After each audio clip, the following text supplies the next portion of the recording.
السلام علیکم ورحمۃ اللہ وبرکاتہ۔ اعوذ باللہ السمیع العلیم من الشیطان الرجیم من حمزہ ونفخہ ونفثہ۔ بسم اللہ الرحمن الرحیم۔ الحمد للہ رب العالمین والصلاة والسلام علی سید الانبیاء والمرسلین نبینا محمد وعلی آلہ واصحابہ اجمعین، اما بعد۔ اللہ تعالیٰ کی فضل و کرم سے آج جو کلاس شروع ہونے والی ہے، جو کتاب ہم پڑھنے جا رہے ہیں، اس کتاب کا نام الاربعون النووی ہے، یا ہم اربعین النوویہ کہتے ہیں، یعنی 40 احادیث۔ اور انشاءاللہ یہ ایک مختصر کتاب ہے جس میں 40 یا 42 احادیث ہے، اور ایسا مجموعہ ہے کہ جتنے بھی علماء ہے، ہر کوئی علماء اسی کوشش میں ہے کہ وہ اس کی شرح کرے، اور طلباء کو یہ پڑھائی جاتی ہے، بلکہ علماء اس کی تاکید کرتے ہیں کہ اس مجموعے کو آپ حفظ کر لے۔ اہل علم نے بہت سارے اربعین لکھی ہے، یعنی بعض علماء نے نماز پر 40 حدیث، بعض علماء نے جہاد پر، بعض علماء نے اذکار پر، بعض علماء نے علم پر، یعنی بہت ایسی کتابیں لکھی گئی جو اربعین کے نام سے، اور یعنی 40 حدیث جمع کیے گئے مختلف عنوانات پر۔ تو جو ہم کتاب پڑھنے جا رہے ہیں، اس کا جو مؤلف ہے، کیونکہ کتاب پڑھنے سے پہلے ہمیشہ مؤلف کے بارے میں پڑھنا چاہیے، تاکہ معلوم ہو جائے کہ وہ مؤلف کس صدی کا ہے۔ جو ہم اربعین نووی پڑھنے جا رہے ہیں، اس کا مؤلف ہے امام نووی۔ اصل نام امام نووی کا جو ہے وہ ہے یحییٰ بن شرف، یعنی اصلی نام ان کا یحییٰ بن شرف ہے، اور ان کی کنیت جو ہے، کنیت ان کی ہے ابو زکریا۔ اور اسی طرح یہ امام نووی 631 ہجری میں دمشق کے ایک گاؤں میں پیدا ہوئے، اور اس گاؤں کا نام نوا تھا۔ اور امام نووی مشہور ہوئے نسبت سے، یعنی امام نووی اپنی بستی کی طرف منسوب ہے، اس لیے کہا جاتا ہے امام نووی یا امام نواوی، چاہے آپ امام نووی کہے چاہے امام نواوی، دونوں طرح صحیح ہے۔ تو آپ دیکھ سکتے ہیں کہ جب ہم سیرت کا مطالعہ کرتے ہیں، صحابہ، اسی طرح تابعین، تبع تابعین، بعض اپنے اصل نام سے مشہور ہوئے، بعض لقب سے مشہور ہوئے، بعض کنیت سے مشہور ہوئے، بعض نسبت سے مشہور ہوئے۔ جیسے کہ ہر کوئی مسلمان جانتا ہے خلیفہ اول ابو بکر صدیق رضی اللہ عنہ، حالانکہ ان کا یہ اصل نام نہیں ہے بلکہ یہ کنیت ہے، لیکن مشہور کنیت سے۔ اور بکر ان کا کوئی بیٹا نہیں تھا، لیکن مشہور ابو بکر سے۔ اور اسی طرح اور بھی کئی اہل علم، اگر ہم کہیں گے امام نعمان بن ثابت، تو لوگ سمجھ ہی نہیں پائیں گے کہ یہ کون سے امام ہے، یعنی امام ابو حنیفہ ان کی کنیت تھی، اصل نام نعمان ہے، لیکن مشہور کنیت سے ہوئی۔ حالانکہ امام ابو حنیفہ کی، یعنی جو حنیفہ ان کی بیٹی نہیں تھی، حنیفہ کی نام پر ان کی کوئی بیٹی نہیں تھی۔ اور اسی طرح بہت سارے ایسے، جس طرح امام بخاری ہے، اگر ہم کہیں گے امام محمد نے اپنی کتاب میں حدیث نقل کی، تو ہمیں یہ اشکال پیدا ہوگا کہ شاید یہ امام محمد ہے وہ جو امام ابو حنیفہ کے شاگرد ہے، لیکن امام بخاری کے نام سے مشہور ہے۔ تو اسی طرح امام نووی نسبت کے اعتبار سے مشہور ہوئے، اور امام نووی نے بچپن میں ہی قرآن حفظ کیا تھا، اور ان کا حافظہ بہت ہی زبردست تھا، بلکہ ان کے شیخ یاسین بن یوسف الزرکشی کا بیان ہے کہ امام نووی کی عمر 10 سال کی تھی، تو میں نے دیکھا اسی نوواں بستی میں بچے ان کو مجبور کر رہے تھے ان کو کھیلنے کے لیے، لیکن وہ بھاگتا تھا اور وہ روتا تھا، اور جب میں نے دیکھا کہ وہ روتی روتی قرآن کی تلاوت کر رہا تھا، تو میں نے اس کی یہ معصومیت دیکھی اور قرآن سے محبت میرے دل میں گھر کر گئی کہ یہ بچہ ایسی حالت میں قرآن کی تلاوت کر رہا ہے۔ تو امامی یعنی شیخ یاسین جو اس کا امام نووی کا استاد تھا، اسی کے پاس گیا اور اسے بتایا کہ اس بچے کا خاص خیال رکھا کرو، میرا یہ گمان ہے کہ یہ بہت بڑا عالم بنے گا، زاہد بنے گا، اور لوگ اس کے علم سے فائدہ اٹھائیں گے۔ تو وہ استاد شیخ یاسین کو کہتا ہے کہ کیا آپ نجومی ہے؟ تو شیخ یاسین نے کہا نہیں، نجومی نہیں، بلکہ یہ اللہ تعالیٰ کی طرف سے میں نے یہ بات کہی، یعنی اللہ تعالیٰ نے میری زبان پہ یہ الفاظ لائے، میں کوئی نجومی نہیں ہوں۔ تو پھر ان کے والد کے ساتھ یہ بات ہوئی، تو امام نووی نے بچپن میں ہی بعض فقہ کی کتابیں پڑھی اور ان کو حفظ کر لیا۔ اور امام نووی مختصر زندگی 45 سال بس اتنی عمر تھی، اور علماء حیران ہے اس بات پر کہ اتنی کم عمر میں اتنا بڑا کام کیا، جو کام کیا اس کے لیے 90 سال ہونے چاہیے، یعنی اتنی عمر ہونی چاہیے، لیکن امام نووی نے اس مختصر زندگی میں اتنا بڑا کام کیا۔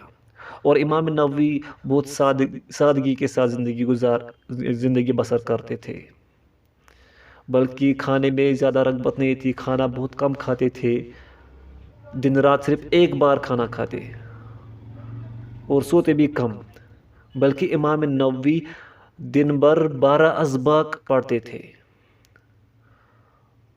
اور آج کل کے نوجوان دیکھو،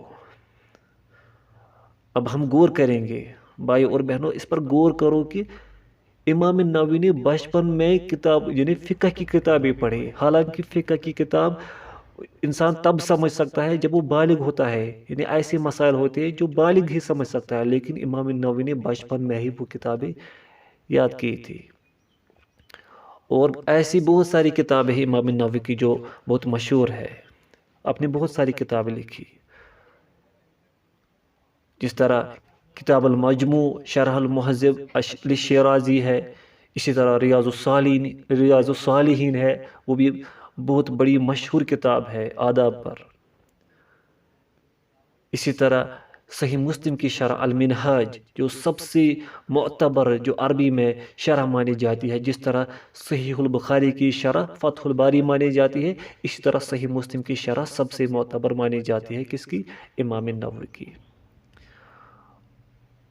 اور امام نووی علیہ رحمت کی وفات 676 میں وفات ہوئی فلسطین، اور پھر اپنی ہی بستی میں واپس آئے، یعنی امام نووی آخری عمر میں پھر واپس آئے اپنی نوا بستی کی طرف، تشریف وہاں ہی لائے اور وہاں پر ہی بیمار پڑے اور وہاں ہی وفات پائی۔ تو یہ مختصر تھا مؤلف کے بارے میں۔ اور جو یہ 40 ہے، علماء فرماتے ہیں کہ یہ بہت ہی بہترین کتاب ہے، کیونکہ جتنے بھی اس میں احادیث ہے وہ اساس ہے، وہ بنیاد ہے۔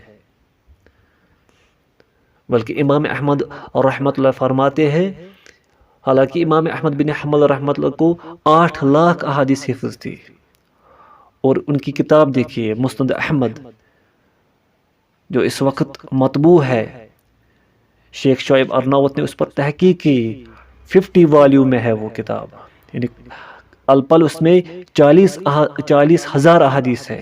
تو امام احمد بن حنبل فرماتے ہیں کہ علم دین یعنی جتنے بھی احادیث ہے ان کی جو اساس ہے، بنیاد ہے، وہ 3 احادیث ہے، وہ تینوں احادیث اسی کتاب میں آئیں گی۔ جو پہلی حدیث ہے وہ بھی فرماتے اس کے بارے میں، ایک یہی حدیث جو نیت پر ہے، اور دوسری حدیث حضرت عائشہ کی، اور تیسری حدیث جو شاید ابو سعید خدری کی ہے، الحلال بین والحرام بین، یعنی یہ 3 احادیث علم الدین ہے۔ تمام کا تمام جو یعنی جو روٹ ہے تمام احادیثوں کا روٹ یہی 3 احادیث ہے۔ تو علماء نے فرمایا کہ یہ جو 40 ہے اس کی خصوصیت یہی ہے کہ یہ بنیاد ہے، ہر علم کا بنیاد ہوتا ہے، اور ان احادیث کا جو بنیاد ہے وہ یہی احادیث ہے 40 النووی۔ تو ہم اللہ کے فضل سے آج پہلی حدیث پڑھیں گے۔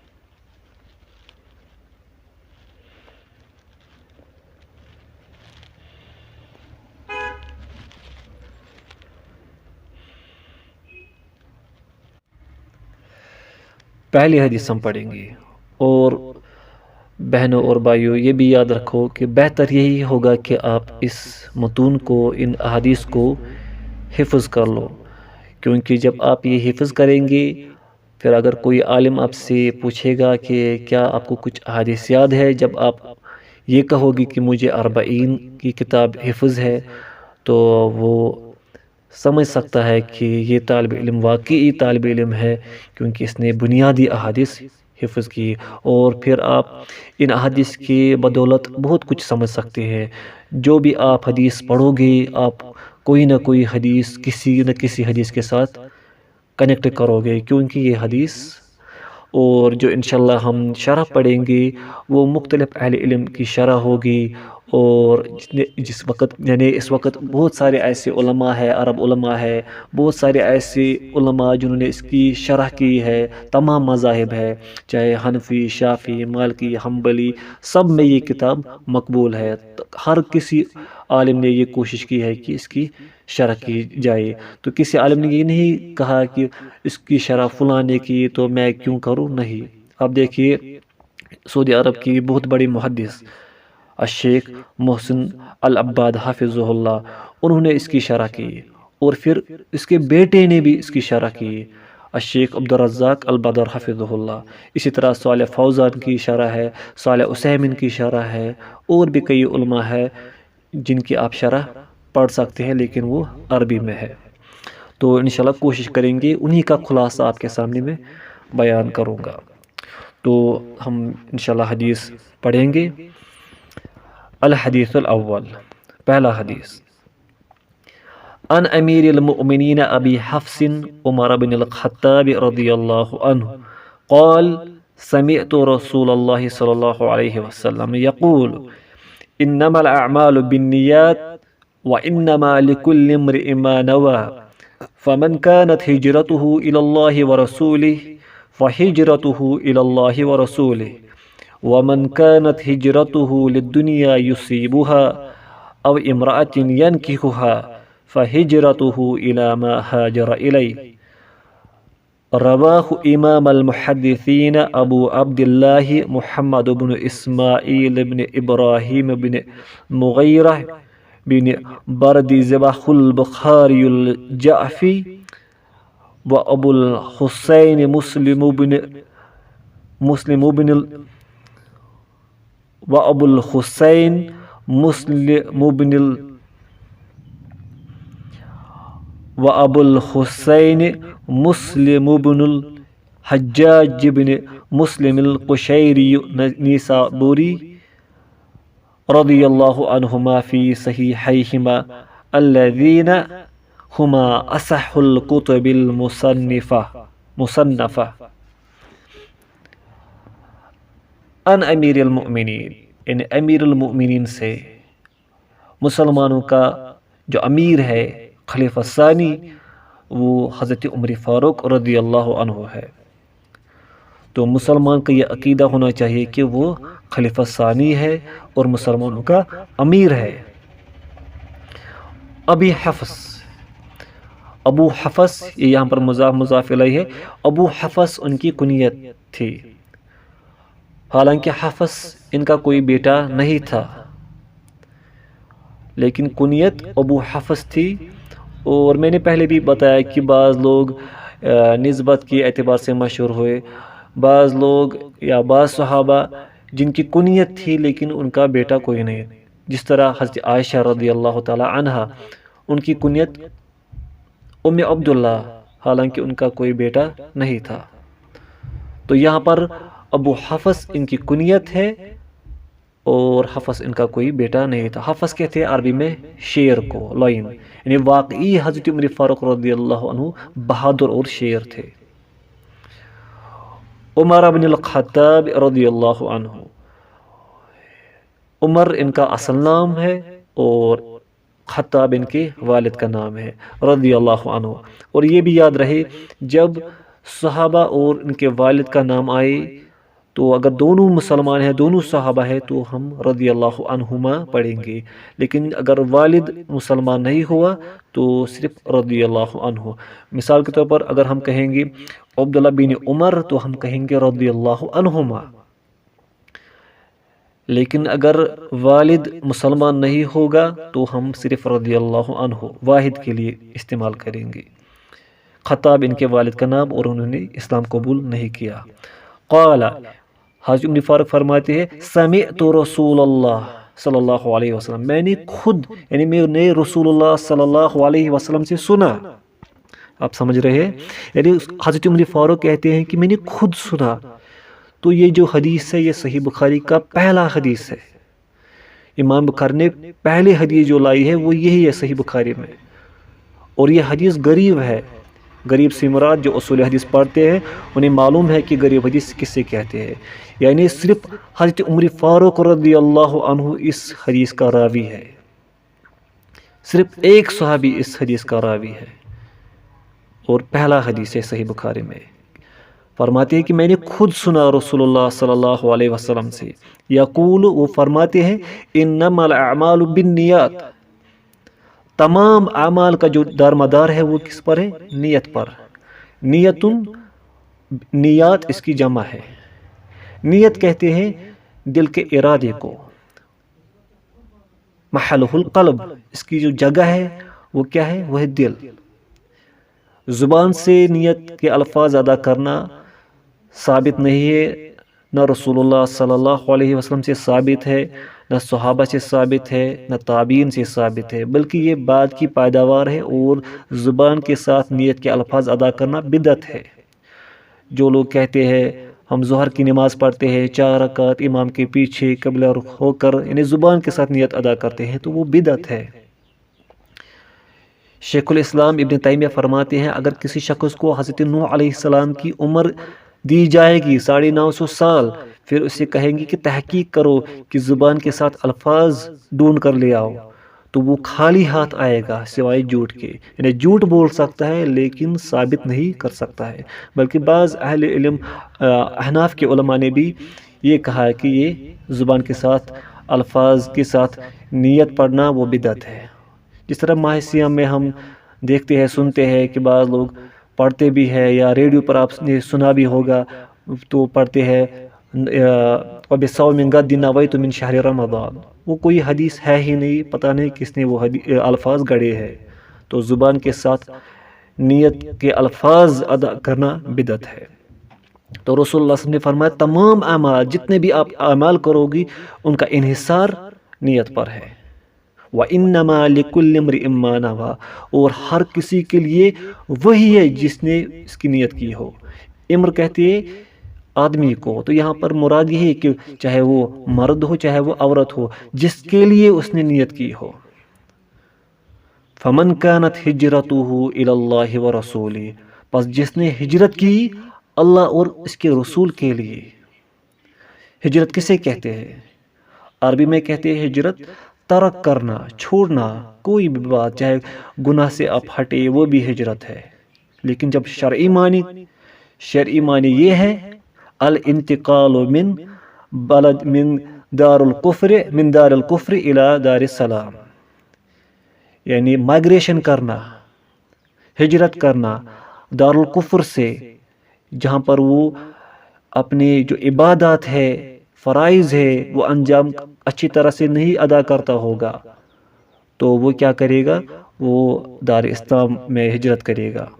جس طرح صحابہ نے پہلے حبشہ کی طرف ہجرت کی، پھر مدینے سے مکہ ہجرت کی. تو یہاں پر صالح عثیمین فرماتے ہیں عربی کی شرح میں کہ کیا ہجرت اب واجب ہے؟ ہجرت اس کے لیے واجب ہے جہاں پر وہ یعنی عبادت اچھی طرح نہیں، جہاں پر وہ آزادانہ طور پر عبادت نہیں کرتا ہوگا.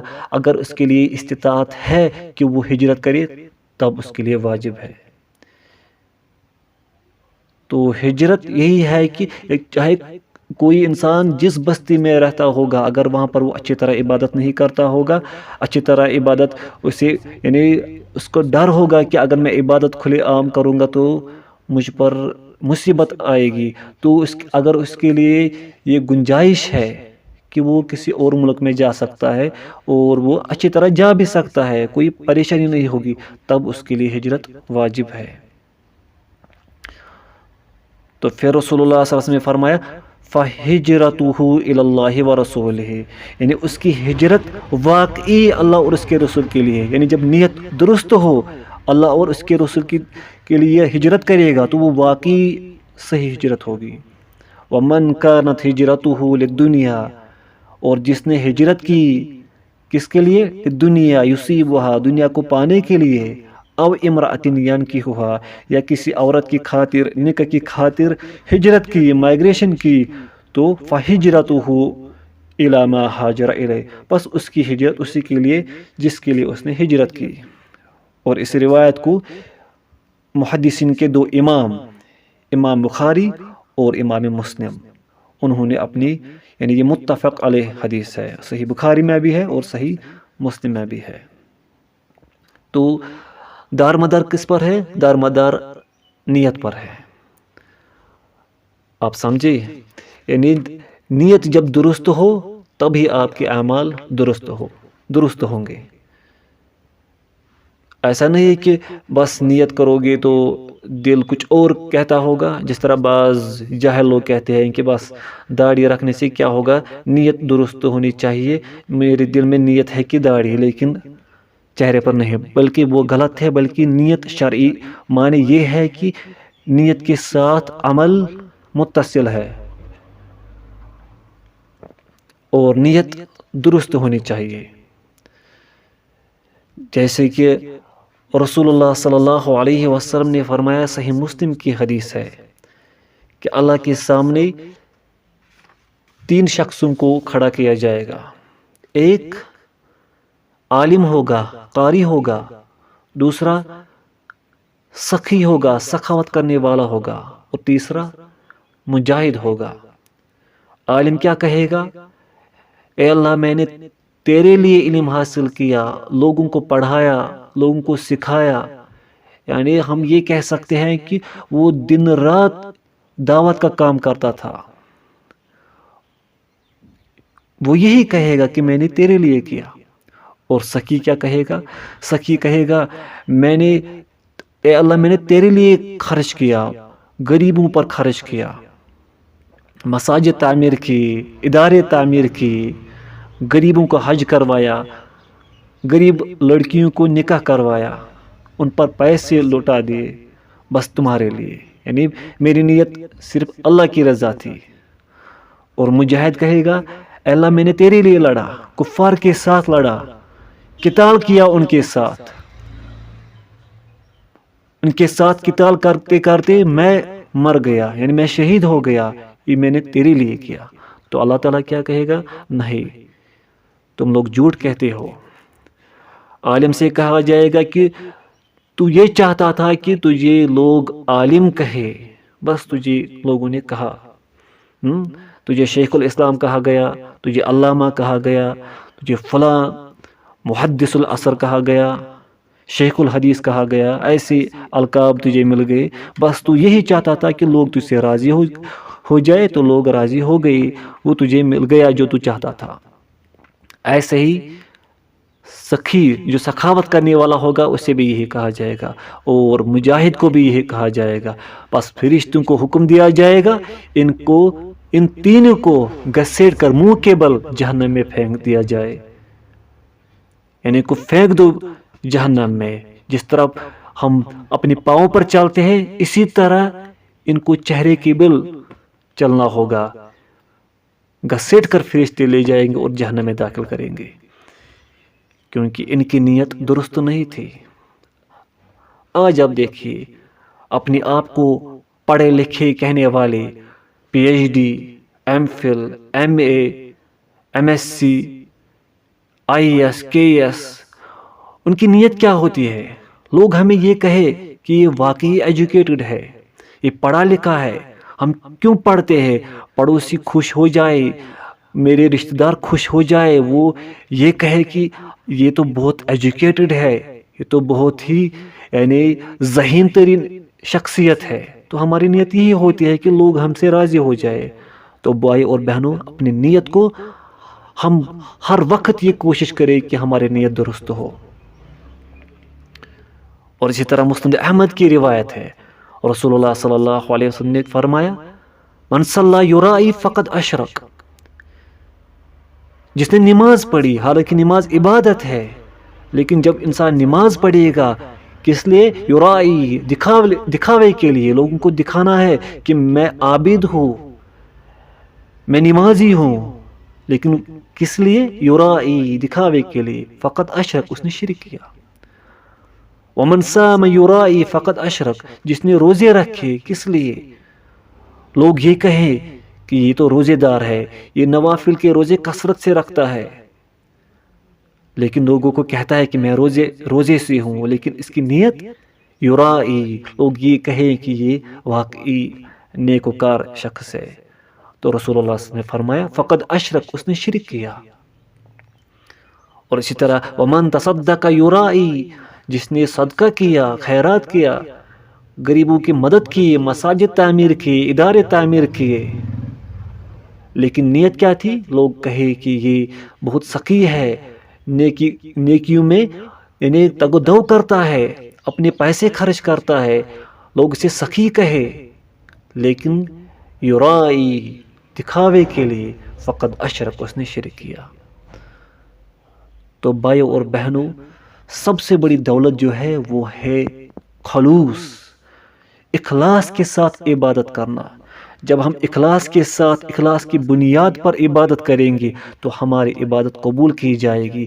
اللہ بچائے اگر ہماری نیت میں بگاڑ ہوگا، اللہ کی رضا نہیں ہوگی، تو ہمارے تمام اعمال برباد ہو جائیں گے۔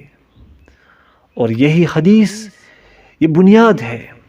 آپ جتنے بھی اعمال کرو گے ان کا انحصار نیت ہے، کیونکہ بعض اوقات اگر کسی شخص کے سامنے ہم تعریف کریں گے تو اس لیے منع کیا گیا، رسول اللہ صلی اللہ علیہ وسلم منع فرمایا ہے کہ کسی کے سامنے تعریف مت کرو، کیونکہ وہ ذبح کے برابر ہے، کیونکہ ہو سکتا ہے اس میں ریاکاری آ جائے۔ یعنی امام بخاری علیہ الرحمہ نے صحیح بخاری میں پہلی حدیث اسی کو نقل کیا۔ کیوں؟ اس میں یہی حکمت ہے۔ اس کے بعد جتنے بھی اعمال کرو گے، نماز ہے، وحی ہے، یعنی اس کے بعد وحی کا جو بیان ہے، ایمان کا بیان ہے، نماز پڑھو گی، حج، زکوٰۃ، جتنے بھی آپ اعمال کرو گی، جب تک نیت درست نہیں ہوگی تب تک آپ کے اعمال قبول نہیں ہوں گے۔ منافقین نے کون سا رول اپنایا تھا؟ وہ تو نماز بھی پڑھتے تھے. وہ آج کل کے جو منافقین ہیں وہ نماز بھی نہیں پڑھتے نہ وہ روزہ رکھتے ہیں. لیکن اس وقت صحابہ کے دور میں وہ منافق نماز بھی پڑھتے تھے، صحابہ کے ساتھ لڑتے بھی تھے، جہاد میں بھی شامل ہو جاتے تھے، لیکن ان کا جو دل تھا، دل میں نفاق تھا، دل میں صحیح نیت نہیں تھی، رضا الہی نہیں تھی، بلکہ وہ دکھلاوے میں کرتے تھے. تو وہ برباد ہو گئے، اور اللہ تعالیٰ نے انہیں کیا کہا؟ یہ منافقین ہے، یہ کفار ہے، یہ مسلمان نہیں ہے. اس لیے بھائی اور بہنوں، ہر وقت ہم یہ کوشش کریں کہ ہماری نیت درست رہے، درست ہو. اور آج بھی اگر کوئی انسان اچھی طرح عبادت نہیں کر سکتا ہے کسی ایسے علاقے میں جہاں پر کفار